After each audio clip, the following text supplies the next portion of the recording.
You're watching ClearCut. Welcome back. Once again, our top story: rockets continue to rain down on Israel from Gaza, and that is despite a ceasefire agreement made with Islamic Jihad that was supposed to begin 18 hours ago. We're joined now by Ryan Bohl, Middle East and North Africa analyst at STRATFOR, and Matt Brodsky, senior fellow at the Gold Institute for International Strategy. Thank you both for being with us. Ryan, we already understand that the ceasefire has been broken, both from rockets coming from Gaza and then some strikes by the IDF in retaliation to those rockets. So where does this leave the situation now? Well, it leaves it in a state of heightened tension. We're going to be watching very closely for what the Egyptians are going to be able to deliver in their mediation between Hamas, Palestinian Islamic Jihad, and the IDF.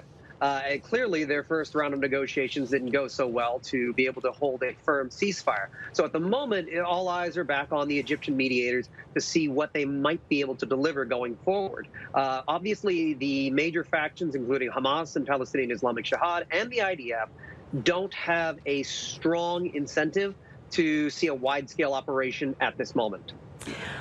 Matt, there's been a lot of criticism at the cycle of attacks and then ceasefires that essentially sees Israel restraining itself and then allowing Hamas, or in this case Islamic Jihad, an opportunity to just regroup and rearm, only for them to attack again. And that's been one of the biggest frustrations for people in the south of the country. Now, granted, the ceasefire is already not holding, but is a ceasefire the right move right now for Israel?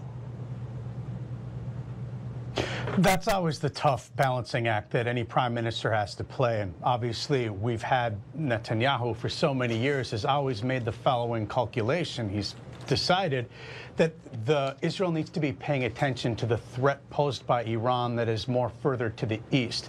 And to get bogged down inside of Gaza in a much larger conflict without a clear end game is a much worse situation for Israel. So there's always, of course, going to be well understood people who are going to argue that he should be going in and he needs to just root out the terrorist problem there.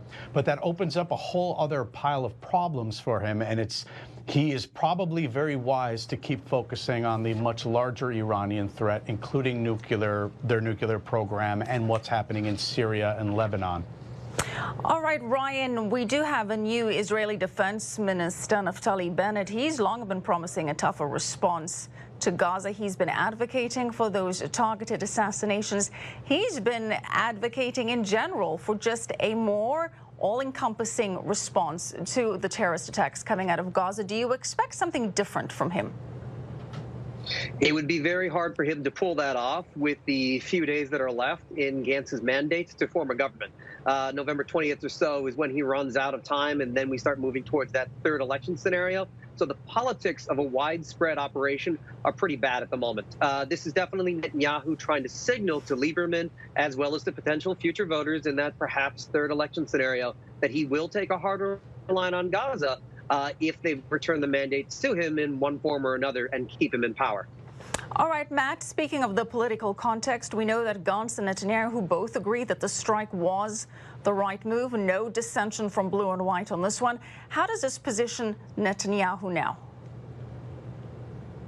I think it reminds people, obviously, if you're Netanyahu, hopefully it will remind people that he has been the one who has weathered all of these storms, and Israel is doing remarkably well. That's not to detract from the horrible situation that it is to have rockets come at you as they are, but Israel has had a very long period of stability. And obviously, if you're Gantz, you want to kind of say that you can make things a lot better, but it's really a hollow line because frankly, there isn't, and no one has been able to really successfully explain, okay, so if we go into Gaza, have a major bloody campaign, and then what? If there's no what and no one can answer really what the what is, then it's hard to make political gains from such a comment instead of showing unity as is often the case in Israel. Matt, staying with you, in the bigger political picture, we know that Netanyahu is expected to meet with Avigdor Lieberman.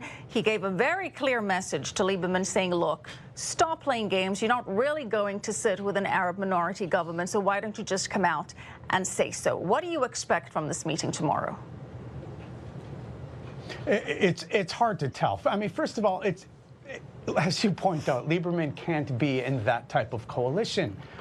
It would, of all of the promises that he made, the one that seems to be the one he is least likely to break. So this is something he has to decide. But the fact is, when everyone declares certain red lines that just there's no overlapping way that everything's going to match, that everyone can get what they want, that someone is going to have to be, someone's going to have to make the compromise. And for him saying that he didn't want to deal with right-wing religious parties who had too much power being really small, well, now he's the small party with way too much power and is the reason things aren't moving forward. So it's a struggle. Struggle indeed. Matt, Ryan, stick around. We want to get your take on another angle to the story. Now, keeping in mind that Israelis have sustained physical and psychological injuries from the almost 400 rockets fired into civilian areas in Israel from Gaza. But thanks to the Israeli defense systems, there have been no deaths on the Israeli side.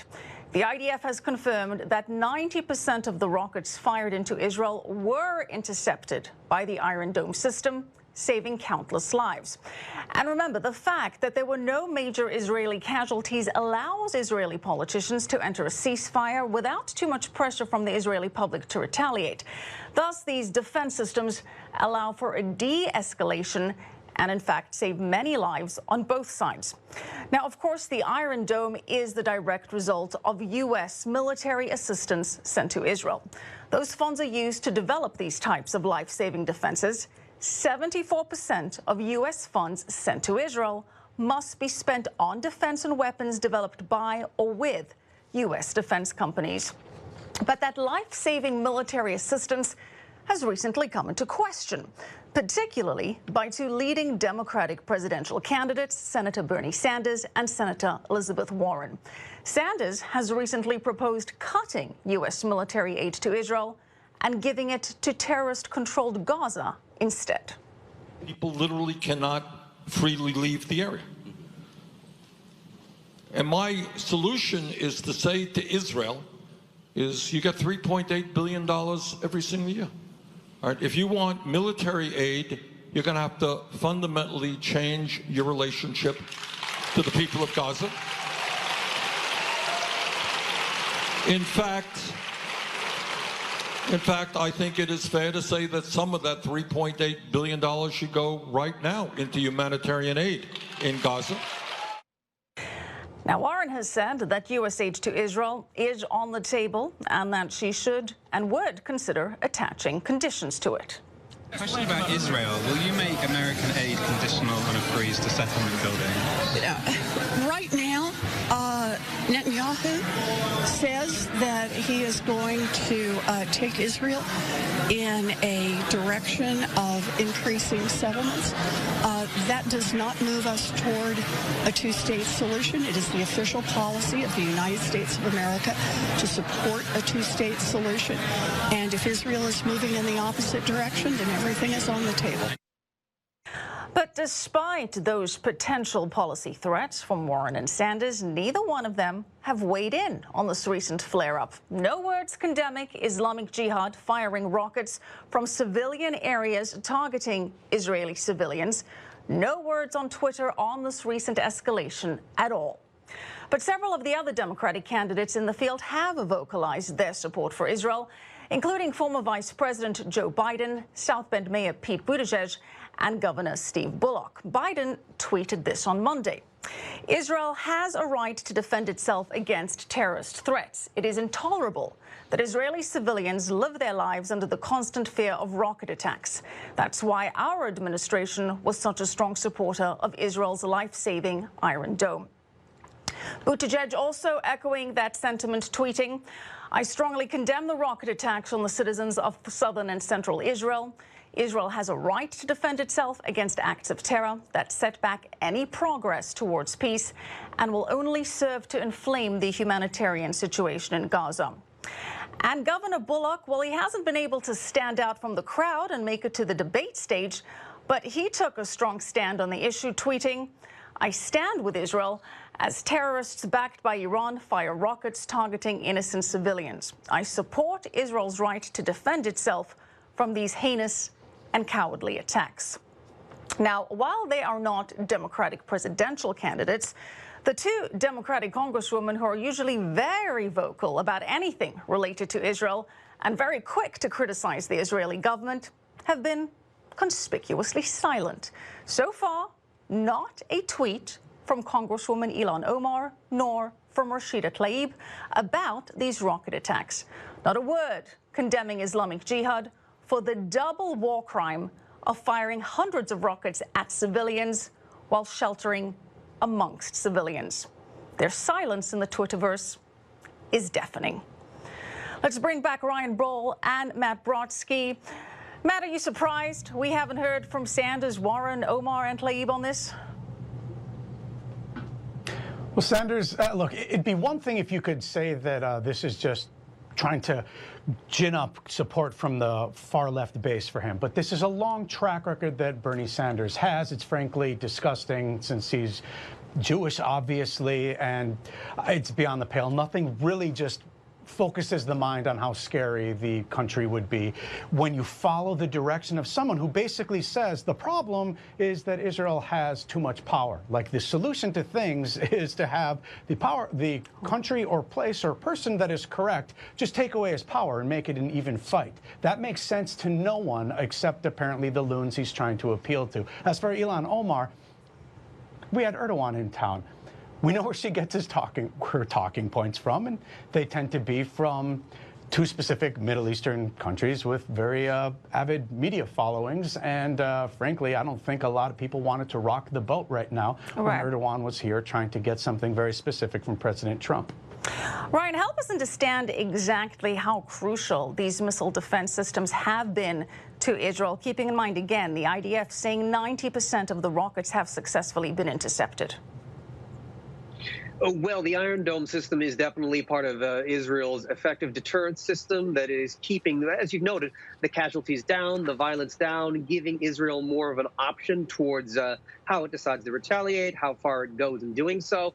So it is quite critical in keeping Gaza as a conflict zone from escalating to a full-scale war. That's one of those things at STRATFOR we watch for very carefully during these flare-ups. If there are Israeli casualties, if there are Israeli losses, we then expect Israel to ramp up the escalation ladder very, very quickly, as they have in the past.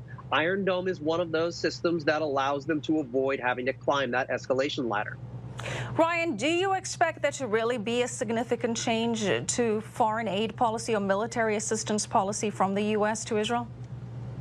Well, I think we should go wider with our history here and remember that George H.W. Bush in the build-up to the Madrid Accords also held out the idea that he might withhold some Israeli aid in order to build some leverage over the Israelis at the time. What we are witnessing in the Democratic Party is something of a return to history in reaction to a few major factors. The first is that Israel has increasingly become a polarized topic within the United States. Democrats on one side, Republicans on the other, because of the very close Trump-Bibi relationship. That is one of those things that is new and different and is cycling back the Democrats towards an old American position where they would pick and choose what topics they would support Israel on. All right. Thank you so much, Matt Brodsky, Ryan Bohl. Appreciate your analysis. Still ahead, 3 more protesters in Iraq have been killed by security forces today, as the demonstrations against Iran's influence in that country have not died down.